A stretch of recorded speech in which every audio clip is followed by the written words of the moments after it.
Hello et bienvenue dans l'épisode 10 du podcast. C'est faux, pourquoi ton corps n'est pas ce que tu crois. Nous allons donc aujourd'hui parler de notre corps et de tout ce qu'on a pu dire sur lui depuis des années et qui peut-être est resté ancré en nous, en toi. Et on a des injonctions bien sûr qui viennent de partout, de la société, de notre famille, etc. Et puis qu'on a intégré, qu'on pense vrai et donc comme on les a intégrés, eh bien en fait on va considérer notre corps en fonction de ses croyances et de ses injonctions.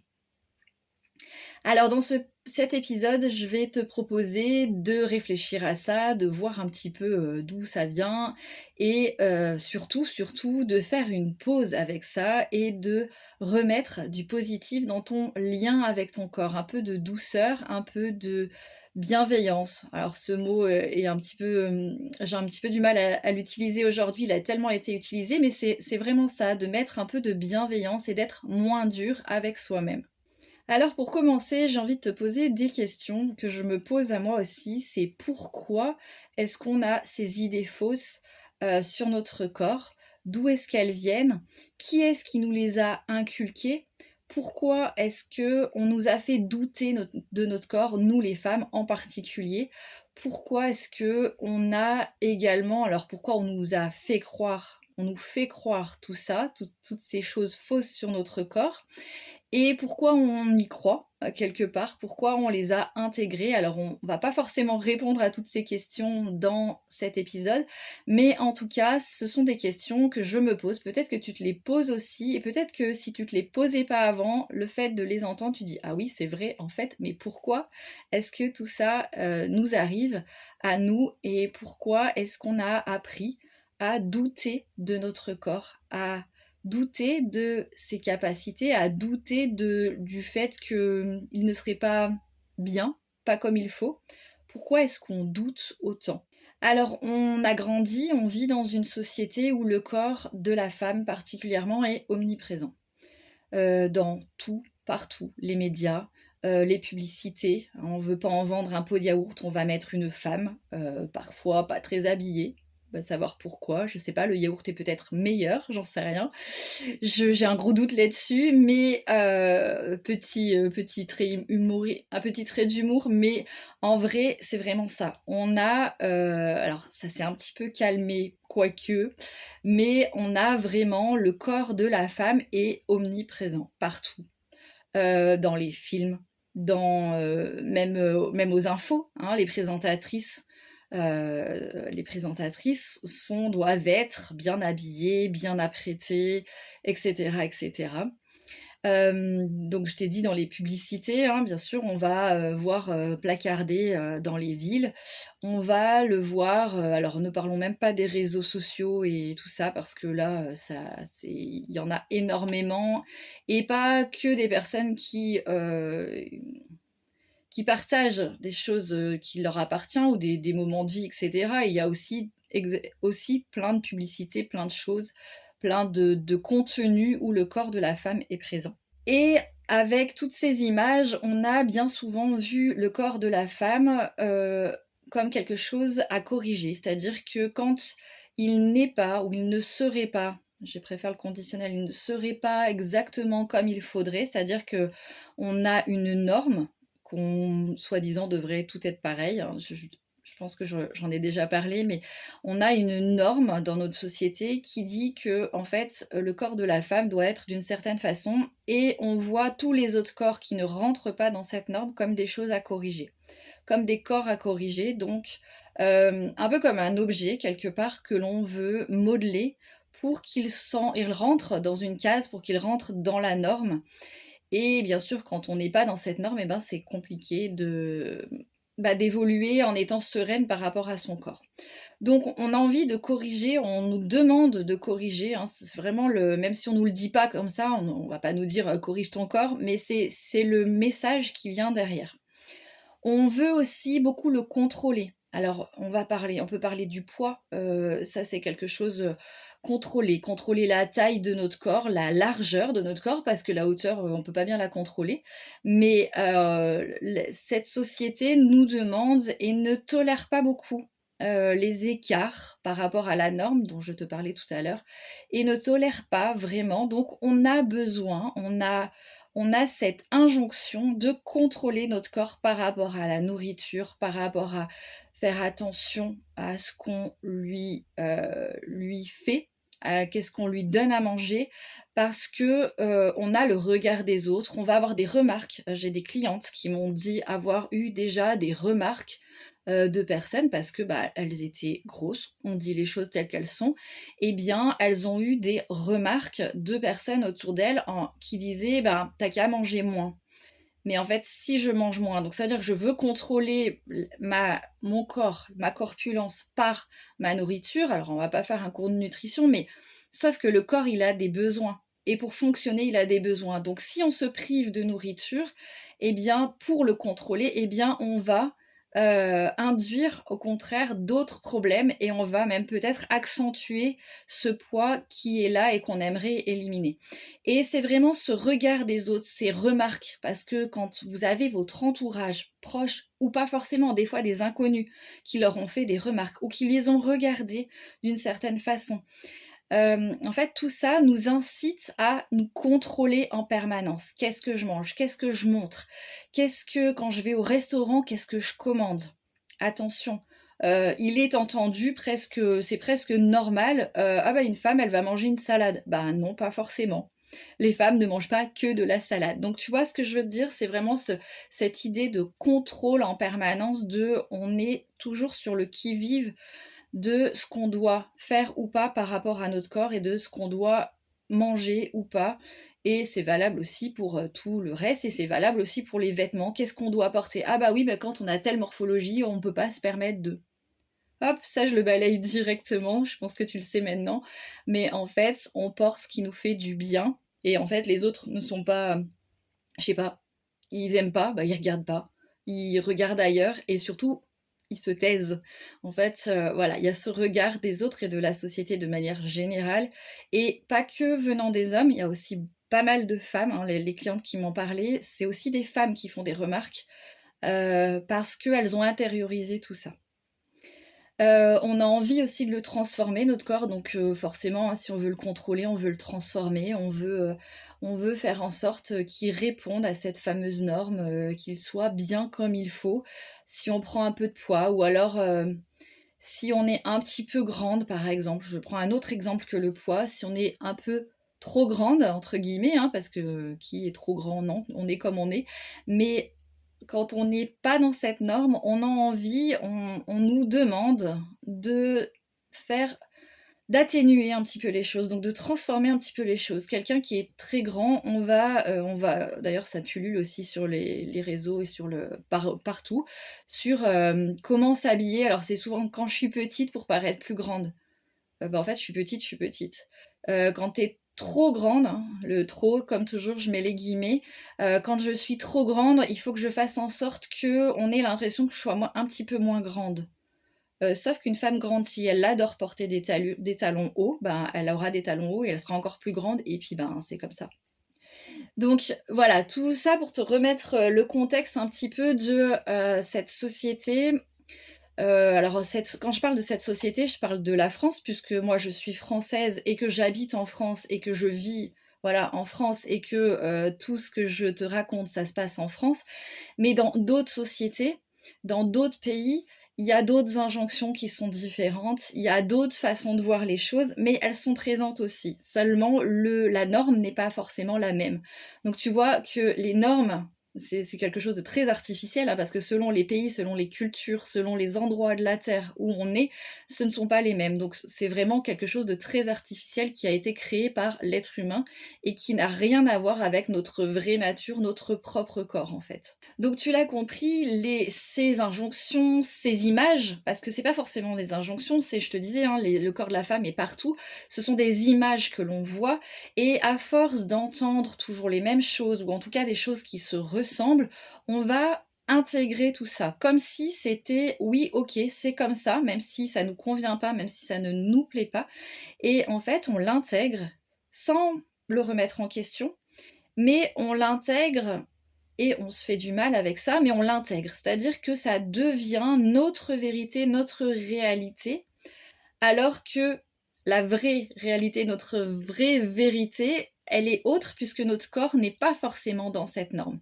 Donc on a vraiment toutes ces injonctions que l'on intègre et que on vit avec. En fait, on va essayer de faire avec. On va essayer de répondre en permanence ou très très très souvent à cette norme, à ces injonctions, et on va lutter en permanence contre soi, contre son corps. On va, même parfois inconsciemment, on va lutter, donc on va faire en sorte, on va essayer de faire le plus possible d'actions pour répondre à cette norme, ou alors on va complètement abandonner. On peut aussi, ça peut arriver, complètement abandonner son corps et son apparence et tout ça. Alors je te dis pas que c'est mal, parce qu'il n'y a pas de bien, il n'y a pas de mal, on est chacune sur notre propre chemin et on est chacune à des moments de notre vie où on a des priorités, il y a des choses qui sont qui passent avant et c'est tout à fait normal. Et puis il y a aussi le fait que parfois quand on abandonne, c'est parce que ça fait tellement mal de corriger, de continuer de continuer à lutter contre soi qu'on abandonne. Et c'est un peu comme une survie, c'est un petit peu, on a besoin de ça, on peut pas faire autrement. Donc aucun jugement de ma part par rapport à ça, mais c'est juste pour constater et pour voir avec toi, voir ensemble que on peut être dans ces deux postures. Soit je continue à lutter contre mon corps, je suis pas bien, soit on peut aussi abandonner. Et encore une troisième posture qui me vient, c'est de se foutre complètement du regard des autres. Et quelque part, ça serait l'idéal pour tout le monde, mais se foutre du regard des autres et surtout faire les choses pour soi. Cette posture-là, j'ai envie de dire, c'est celle qu'il faut viser, qui est pas forcément facile, parce que comme on a intégré tellement de choses, eh bien, ça peut être compliqué justement de se foutre du regard des autres, mais on a vraiment, on peut avoir différentes postures par rapport à ça, qui sont pas toujours agréables et qui sont pas forcément le meilleur pour nous, mais on fait ce qu'on peut là où on en est. Le risque dans ces postures, alors à part celle dont je t'ai parlé où on se fout du regard des autres et on fait vraiment les choses pour soi, le risque avec la posture de je lutte contre moi ou alors j'abandonne complètement, c'est de devenir un peu, d'être à côté de soi. J'aime bien dire ça, c'est d'être à côté de soi, comme si notre corps ne faisait pas partie de nous et en fait on se sépare un petit peu de notre corps, de nos ressentis, de ce qu'on est, et on va faire un petit peu comme si c'était deux choses différentes finalement, et on va s'accommoder de ça. Mais malheureusement, il peut y avoir de la culpabilité qui va venir, on peut avoir de la honte, on peut avoir de la comparaison, on peut avoir énormément, énormément de sentiments qui peuvent venir, quelle que soit la posture, hein, que ce soit dans la lutte ou dans l'abandon. On peut avoir tous ces sentiments qui vont arriver et qui vont renforcer ce cercle vicieux. Plus j'ai honte, plus je vais lutter, si je suis dans la posture de lutte, plus je vais lutter contre mon corps, plus je vais lui faire quelque part du mal et moins je vais être bien avec moi-même. Même chose quand j'abandonne, si j'ai honte de moi de m'être abandonnée, eh bien ça va renforcer cet abandon parce que j'ai honte de moi, donc plus ça va aller, plus je vais me séparer de mon corps pour éloigner cette honte le plus possible. Pareil pour la comparaison, on se compare. Alors, je ne sais pas toi, mais moi, je me rends compte, plus j'en parle et plus je me rends compte que, en fait, je me compare en permanence. C'est-à-dire que alors parfois c'est des comparaisons sympas, ou c'est simplement que je regarde, alors ça c'est mon métier aussi, mais que je regarde comment les autres sont habillés, je regarde, je dis ah ouais tiens elle a mis de la couleur, c'est chouette, elle a mis ça, ah ouais machin, enfin voilà, en fait je suis dans le positif donc c'est cool parce que c'est cool d'être dans le positif quand on regarde les autres, mais il y a aussi pas mal de fois Il y a aussi vraiment pas mal de fois où je suis dans la comparaison, mais négative, en disant: «Ah mais ouais, elle a fait ça, mais pourquoi j'y ai pas pensé? Pourquoi j'ai pas fait? Ah oui, mais moi, alors attends, j'ai la taille qui est pas assez...» J'ai pris un peu du bide en ce moment, avec l'âge peut-être. Et j'ai pris un peu du ventre et du coup, oh là là, mais ouais, mais j'aimerais avoir ma taille, elle est pas si marquée qu'avant, etc. Oh là là, elle, pourtant, elle a l'air d'avoir le même âge que moi. Tu vois, on rentre dans un espèce de cercle vicieux en se disant, mais l'autre, elle est comme moi finalement, mais pourquoi elle y arrive et pas moi? Donc moi aussi, je suis dans ces comparaisons, pas permanentes, mais assez souvent. Assez souvent dans la comparaison, mais parce que c'est humain, parce que c'est aussi naturel hein, de se comparer, c'est aussi normal. Faut pas non plus se jeter la pierre en permanence en disant oh là là, je fais que de me comparer. Oui, mais c'est normal aussi.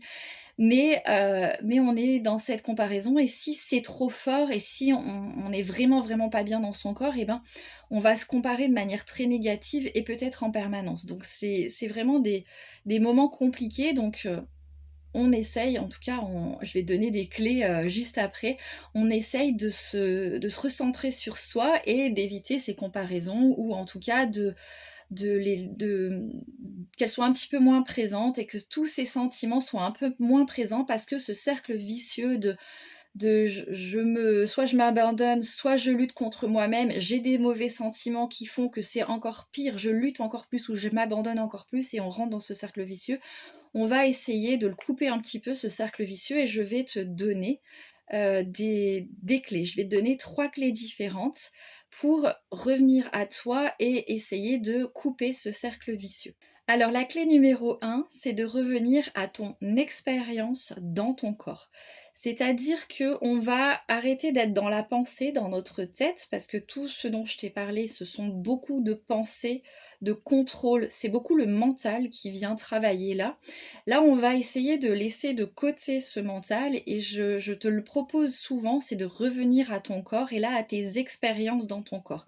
Qu'est-ce que ton corps ressent? Comment il est? Donc plus tu le feras régulièrement, ça de revenir à toi, de revenir à ton corps, et plus tu vas couper ce cercle vicieux là de je suis pas bien, du coup je me contrôle ou j'abandonne et je suis à nouveau pas bien, etc. Donc, essaye de le faire régulièrement autant que tu peux, pareil, sans te mettre la pression, mais en tout cas, plus tu le feras et plus ça deviendra déjà une habitude, et en plus, plus tu vas être consciente de tes ressentis et de ce que tu as dans ton corps. Donc, tu peux te poser la question, qu'est-ce que je ressens? Et tu peux le faire là pendant que tu écoutes le podcast. Qu'est-ce que je ressens dans mon corps là maintenant? Et tu peux fermer les yeux pendant un petit moment, tu peux mettre pause sur l'épisode et tu peux essayer de ressentir et de mettre des mots ce que tu ressens. Pas ce que tu vois de ton corps, puisque tu auras fermé les yeux, pas ce que tu penses de ton corps, mais qu'est-ce que tu ressens. Et ça, en fait, ça va vraiment ça va arrêter le flux de jugement parce qu'en fait, tu vas te concentrer sur tes ressentis et en fait, ton mental va se calmer. Alors, des fois, ça peut revenir quand on le fait, ce petit exercice, mais le mental, en général, s'apaise et ça fait un bien fou. Donc, prends le temps, soit maintenant de le faire, tu peux le faire pendant 1 minute, si tu as un peu plus le temps, tu peux faire 5 minutes. En fait, à toi de voir le temps, le timing que tu veux y mettre. Et tu peux aussi te dire: «Bah tiens, je vais l'essayer, je vais me mettre, je sais pas, une alarme sur mon téléphone et je vais le faire au moins 1 fois par jour».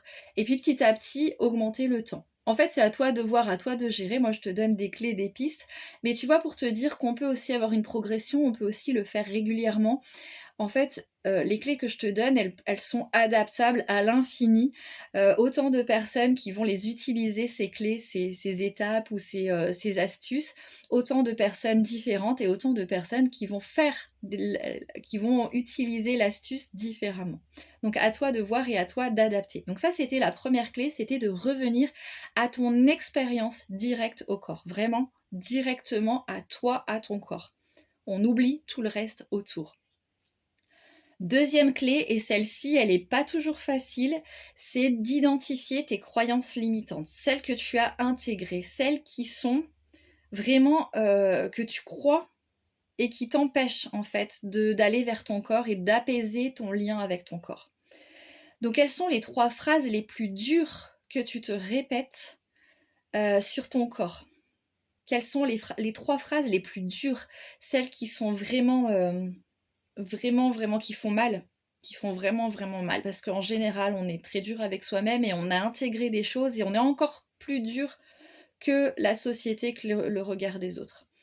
Et te poser aussi la question d'où est-ce qu'elles viennent. Est-ce que c'est par exemple des phrases qu'on t'a répétées quand t'étais enfant? Est-ce que ce sont des choses que l'on t'a dites, je sais pas, t'as croisé quelqu'un dans la rue et ça arrive malheureusement, pas que sur les réseaux sociaux, où tu connaissais pas la personne et elle a fait une remarque pas directement à toi, mais tu l'as entendu parler de toi à sa copine, à, je dis sa copine, ça peut être un homme, hein, ça peut être aussi un autre homme, etc.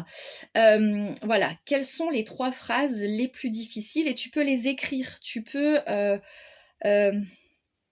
voilà, les sortir en les écrivant. Moi, je passe beaucoup, beaucoup par l'écrit parce que je trouve que en fait, on le voit noir sur blanc, donc ça prend encore plus de vérité. On a l'impression que c'est encore plus vrai, alors enfin vrai dans le sens où je le vois.